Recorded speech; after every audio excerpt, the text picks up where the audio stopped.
Assalamualaikum warahmatullahi wabarakatuh. Selamat pagi anak-anakku sekalian dari kelas 7E MTS Negeri 1 Sukahaji. Bagaimana kabarnya kali ini? Semoga dalam keadaan sehat dan baik ya. Amin. Baik, untuk pagi kali ini Ibu absen terlebih dahulu ya. Siapa yang tidak masuk untuk pertemuan kali ini? Atau hadir semua nih? Hadir semua, Bu. Wah, bagus ya teman-teman semuanya hadir semua. Oke, sebelumnya Ibu mau tanya dulu nih, kemarin terakhir kita membahas tentang apa, hayo? Lupa, Bu. Wah, lupa ya. Oke, di sini Ibu akan sedikit mengulas tentang pembahasan kemarin, yaitu tentang tes deskripsi ya teman-teman semuanya. Tapi sebelum belajar, marilah kita berdoa terlebih dahulu menurut agama dan kepercayaan masing-masing. Berdoa dalam hati, mulai. Berdoa selesai, kita akan mulai ke pembahasan yang pertama, yaitu tentang tes deskripsi ya teman-teman. Mungkin kalian pernah mendengar nih tentang tes deskripsi di pelajaran lainnya, seperti di bahasa Inggris, bahasa Sunda, atau di pelajaran lain seperti kimia, fisika.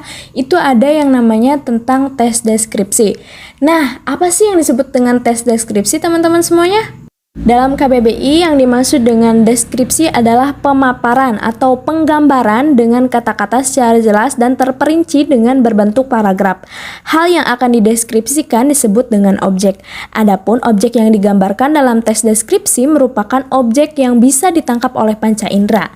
Berdasarkan hal itu, maka tes deskripsi adalah teks yang berisi penggambaran suatu objek, baik makhluk hidup, benda, tempat, atau peristiwa secara terperinci, sehingga pembaca seolah-olah melihat, mendengarkan, merasakan, atau mengalami sendiri hal yang dideskripsikan oleh penulis. Kata deskripsi berasal dari kata Latin yaitu describer yang artinya menggambarkan atau memberikan suatu hal. Dalam bahasa Inggris, kata description berkaitan dengan to describer yang bermakna melukiskan. Ada beberapa jenis dari tes deskripsi, diantaranya ada tes deskripsi spatial, tes deskripsi objektif, tes deskripsi subjektif, tes deskripsi imajinatif, dan tes deskripsi faktual. Tes deskripsi memiliki ciri-ciri yang berbeda dari teks lainnya. Dalam ciri umum teks deskripsi terdapat beberapa ciri, diantaranya yang pertama memuat gambaran atau penjelasan sesuatu. Yang kedua, penjelasan yang dimuat dijabarkan secara detail dan melibatkan peran panca indera. Yang ketiga, teks deskripsi ditulis agar pembaca seolah merasakan, mendengar, dan melihat seluruh peristiwa yang dijelaskan di teks. Yang keempat, penulisan teks deskripsi melibatkan peran panca indera. Yang kelima, isi teks deskripsi fokus pada satu topik. Selain ciri umum, ada ciri objek, tujuan, dan ciri isi dari tes deskripsi. Yang pertama, ciri tes deskripsi berdasarkan objeknya. Sifat khusus melekat pada tes deskripsi sehingga objek yang dimuat dalam tes deskripsi sangat besar kemungkinannya berbeda dengan teks lainnya. Yang kedua, ciri tes deskripsi berdasarkan tujuannya.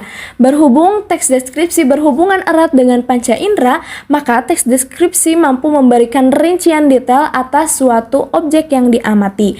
Yang ketiga yaitu ciri tes deskripsi berdasarkan isi. Tes deskripsi berisi bagian-bagian objek yang secara rinci. Deskripsi sebagai bagian objek menggunakan kata-kata sifat khusus.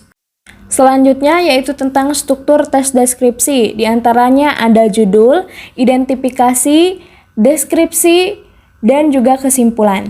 Selanjutnya ada tahapan menulis teks deskripsi. Yang pertama, memilih topik sebagian dasar untuk mengembangkan teks deskripsi. Yang kedua, mengamati objek yang akan dideskripsikan untuk mendapatkan detail objek. Yang ketiga, mengumpulkan data pendukung seperti ilustrasi, grafik, gambar, atau statistik. Yang keempat, menentukan pola pengembangan paragraf pada teks deskripsi. Yang kelima, menyusun kerangka teks deskripsi sesuai gagasan awal atau topik. Yang keenam, mengembangkan kerangka teks deskripsi menjadi teks deskripsi yang utuh menggunakan paduan kalimat yang mudah dipahami dan logis. Yang ketujuh, memberikan judul pada teks deskripsi yang sudah ditulis. Nah, di sini ada contoh dari tes deskripsi dan juga analisanya ya, teman-teman. Di sini untuk penjelasan strukturnya ada judul, identifikasi, deskripsi, dan juga kesimpulannya ya. Nah, anak-anak, berhubung Ibu telah menjelaskan mengenai tes deskripsi, untuk tugas hari ini dibuatkan tes deskripsi dan juga analisisnya ya, teman-teman semuanya. Dibuatkan secara kelompok dibikin 5 kelompok saja, masing-masing wajib menyalin analisis tersebut ya teman-teman. Untuk sumbernya bisa dari buku paket bahasa Indonesia ya, dan untuk referensinya boleh dari internet. Baik, sampai di sini ada yang ingin dipertanyakan? Sudah jelas, Bu. Baik, kalau seperti itu, tugasnya dikerjakan hari ini ya teman-teman semuanya. Ibu akhiri, wassalamualaikum warahmatullahi wabarakatuh. Waalaikumsalam warahmatullahi wabarakatuh. Terima kasih, Bu. Sama-sama, terima kasih kembali semuanya.